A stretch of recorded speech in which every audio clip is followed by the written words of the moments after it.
I grew up thinking I knew my whole family. But after my father died, I found a hidden box in the attic, and inside was a birth certificate, photos, and letters from a brother I never knew existed. His name was Daniel, and for over 50 years, he was erased from our lives because of family shame. When we finally met, he looked at my mother and said, "You don't get to just hug me like nothing happened." That broke all of us. He wanted justice. He wanted his place, and he demanded his share of the inheritance we never knew was stolen from him. This story isn't just about money. It's about secrets, betrayal, and the truth that always finds a way to come out. Because you can hide a person, but you can't hide the truth. I need to tell you something that completely shook my world. Imagine growing up in a family where you thought you knew everyone, every uncle, every cousin, every story passed down at Thanksgiving dinners. And then, one day, as an adult, you discover that your family has been keeping a relative hidden from you. Not just forgotten, hidden. And when I say hidden, I mean erased from conversations, photos, and family gatherings. I'll never forget the moment I stumbled upon this secret. It wasn't just shocking. It was heartbreaking. And it set off a chain of events that would change the way I saw my parents, my siblings, and my entire family forever. I grew up in a middle-class family in Ohio. We weren't wealthy, but we weren't struggling either. My father was a strict man, very traditional, and my mother always played the role of peacemaker. I had two siblings, an older brother, Mark, and a younger sister, Emily. We weren't perfect, but I thought we were close. From the time I was little, our family gatherings always had the same faces. My dad's side of the family was small, and my mom's side was bigger, but we all knew each other. Or so I thought.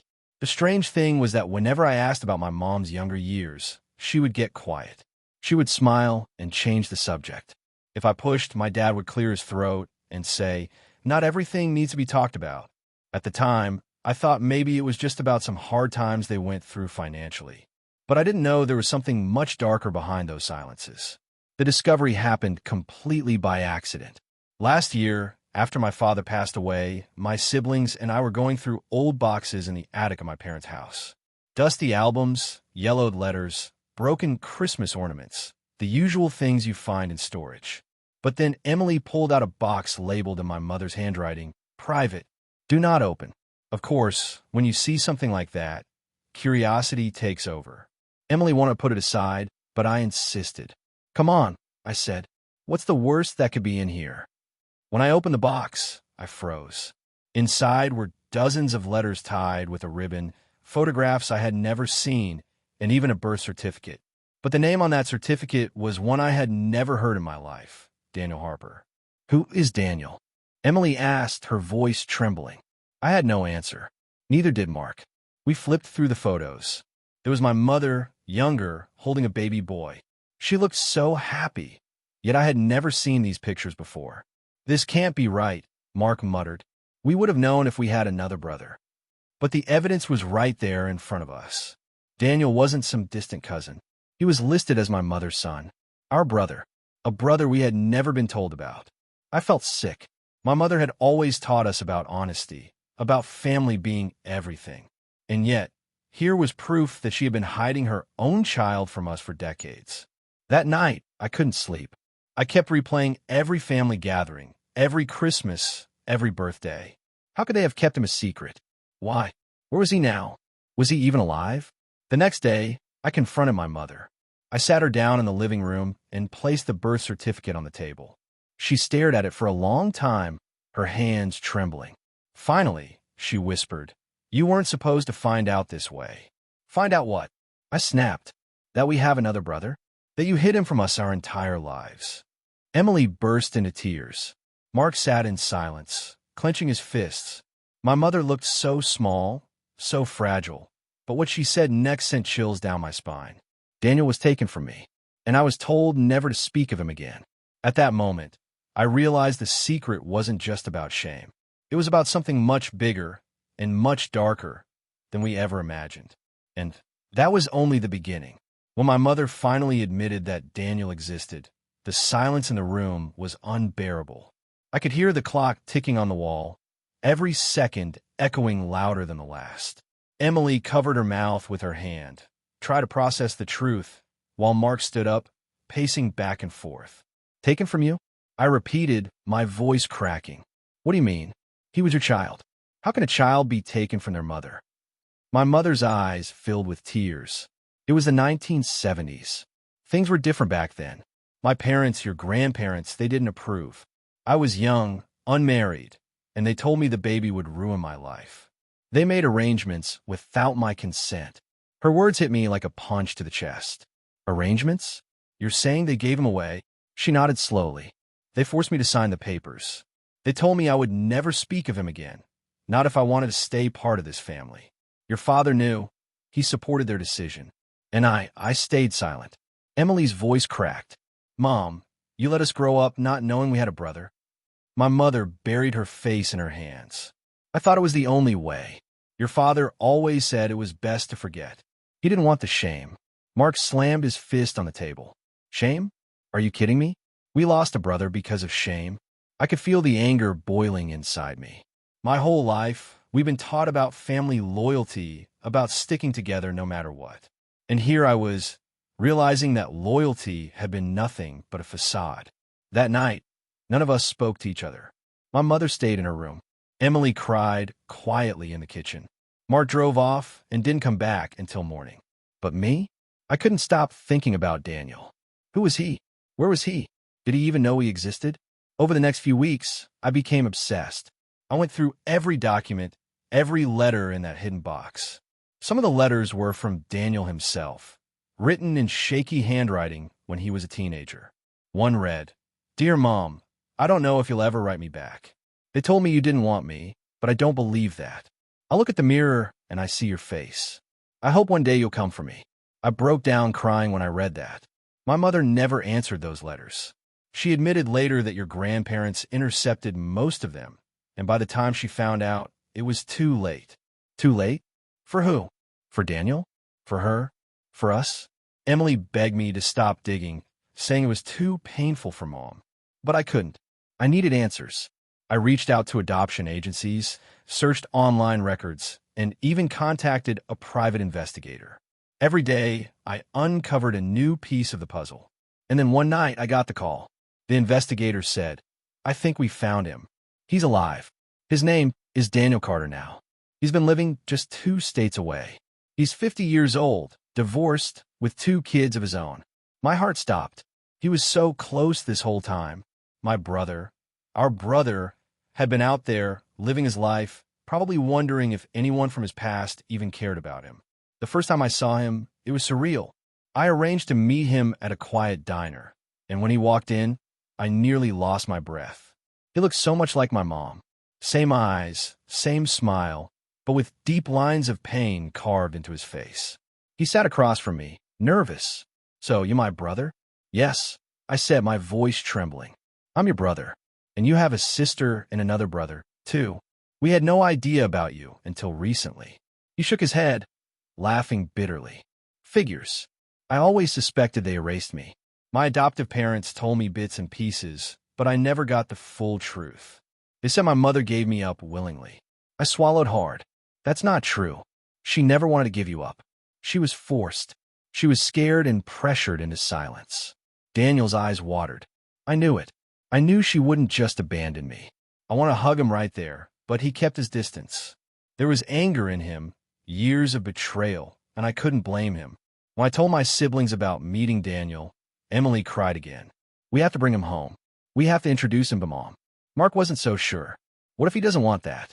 What if this blows up everything? But I knew one thing. Keeping him hidden was the real crime. Bringing him back into the family was the only way to make things right. When I told my mother about Daniel, she nearly collapsed. At first, she begged me not to involve him. It will only bring more pain, she whispered.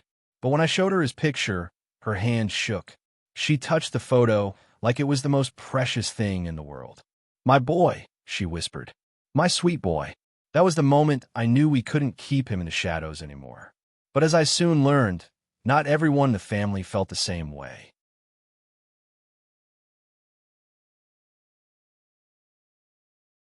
The day finally came when Daniel agreed to meet the rest of the family. I'll be honest, I wasn't sure how it would go. He had every right to be angry, every right to reject us. But deep down, I think he wanted closure, maybe even a little piece of belonging. We arranged for the meeting at Emily's house, since she had the biggest living room. I remember walking in that afternoon. The air was heavy, like before a thunderstorm. Emily was pacing nervously, Mark was sitting stiff on the couch, and my mother, she looked like she hadn't slept in days. She kept clutching a photo of Daniel as a baby, the one we had found in the box. When Daniel finally walked in, the room froze. My mother stood up slowly, her hands trembling.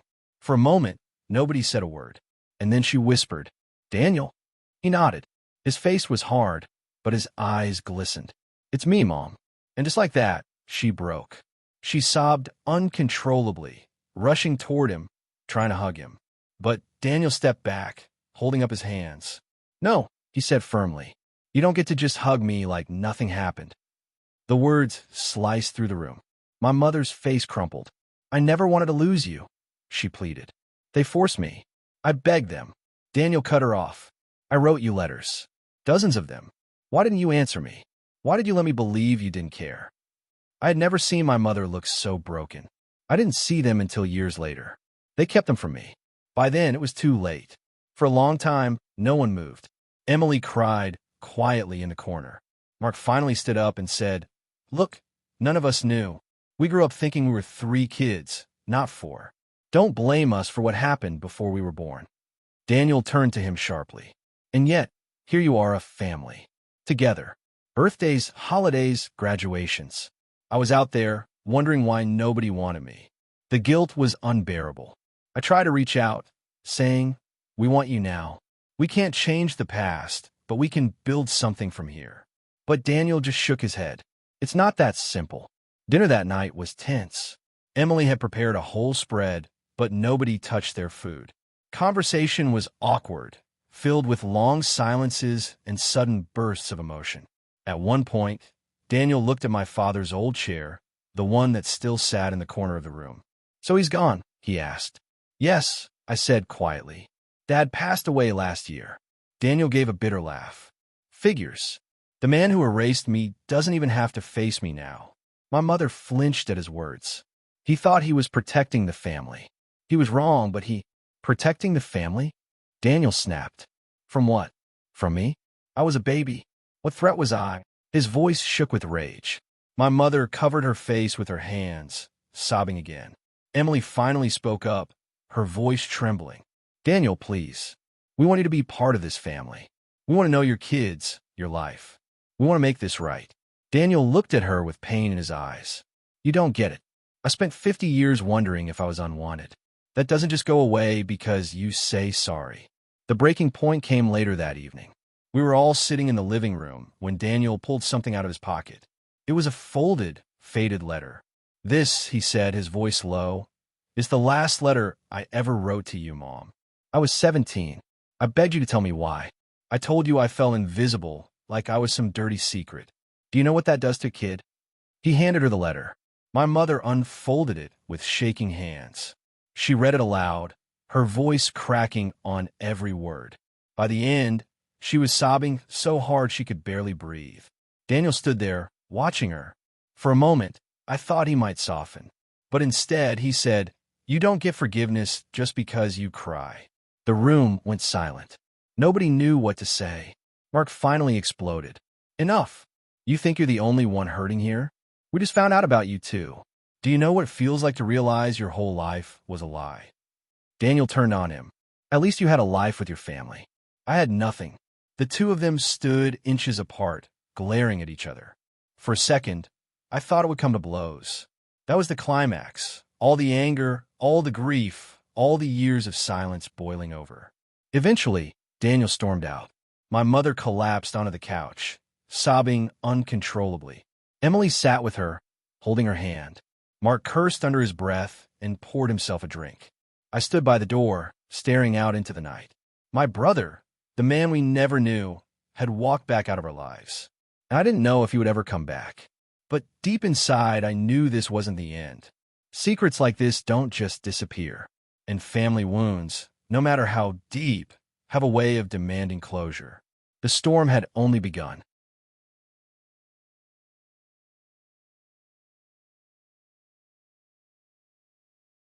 After Daniel stormed out that night, I honestly thought we might never see him again.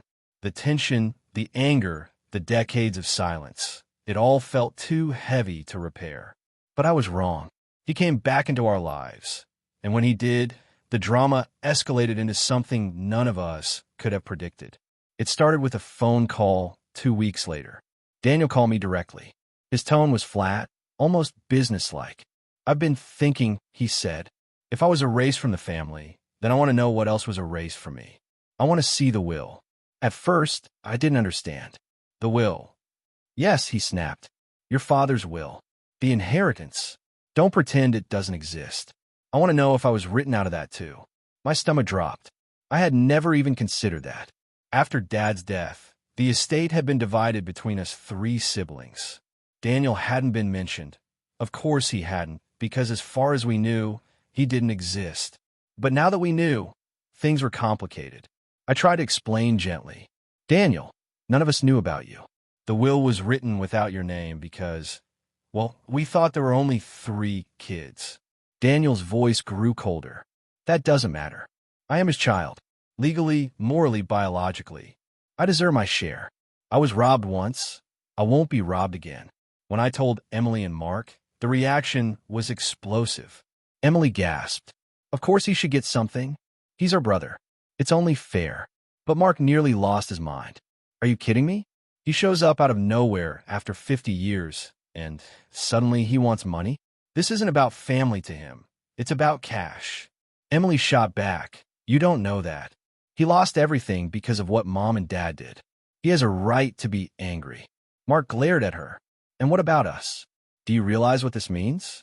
We'd have to split everything again. That's a huge amount of money. College funds for our kids, savings for retirement, gone." I stayed quiet, torn between them. Deep down, I understood both sides. Daniel had been wronged. But Mark wasn't wrong either. Money complicates everything, especially when it's mixed with decades of resentment. The next family meeting was a disaster. Daniel came over again, this time with a folder full of papers. "Here," he said, dropping on the table. "Proof of who I am. Birth certificate, DNA test results, adoption records. You can't deny me anymore." Mark immediately shot back. "We're not denying your family. We're questioning your motives. You want money, not reconciliation." Daniel's face darkened. "You think I care about your approval?" "No, I care about justice. Our father erased me, and you all benefited from it. Now I'm taking back what's mine." My mother tried to intervene, her voice shaking. "Daniel, please, this isn't what I wanted. I just want you back in my life. Forget the money." But Daniel snapped at her, his voice trembling with rage. "Forget the money? Do you know how I grew up, Mom? Hand-me-down clothes, foster homes, nights wondering why my real family abandoned me while you all live comfortably? Don't tell me to forget the money. That money represents everything I was denied." The room went dead silent. Emily wept quietly. Mark clenched his fists. And then Daniel said something that made my blood run cold. "If you don't give me my share, I'll go to court. I'll expose everything. The family's dirty little secret will be public record. Is that what you want?" It was blackmail, plain and simple. But part of me couldn't even blame him. He had lived a life built on lies that weren't his fault. Still, the way he said it, so cold, so ruthless, it scared me. Mark exploded. "Go ahead. Take us to court. You think you'll win? Dad didn't even acknowledge you in the will. Legally, you don't stand a chance." Daniel leaned in, his eyes burning. "Maybe not legally, but morally? Socially? Do you really want your neighbors, your coworkers, your kids knowing the truth? That your father abandoned his own son? That you benefited from it?" Emily gasped. "Daniel, stop. Please. This isn't the way." But he wouldn't stop. His anger had turned into vengeance. That night, after Daniel left, the 3 of us sat in silence. Finally, Mark muttered, "I don't care what anyone says. He's not one of us. He's an outsider, and he always will be." Emily snapped at him. "Don't you dare say that. He's our brother, whether you like it or not. He's been hurt enough." The fight between them grew so intense, I had to step in. "Enough. We need to figure this out before Daniel tears this family apart even more." But deep down, I knew the damage was already done. A week later, we got a letter from a lawyer. Daniel had officially filed a claim against the estate. He wasn't bluffing. My mother collapsed when she saw it. "My God," she whispered. "What have I done?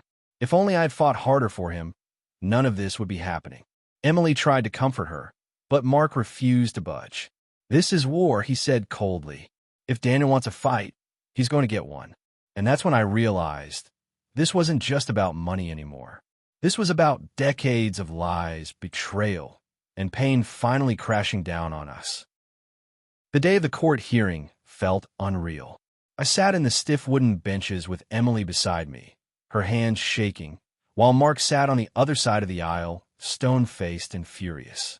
My mother looked frail, smaller than I'd ever seen her, clutching her purse like it was her last lifeline. And then Daniel walked in. He wasn't the broken, angry man we'd seen before.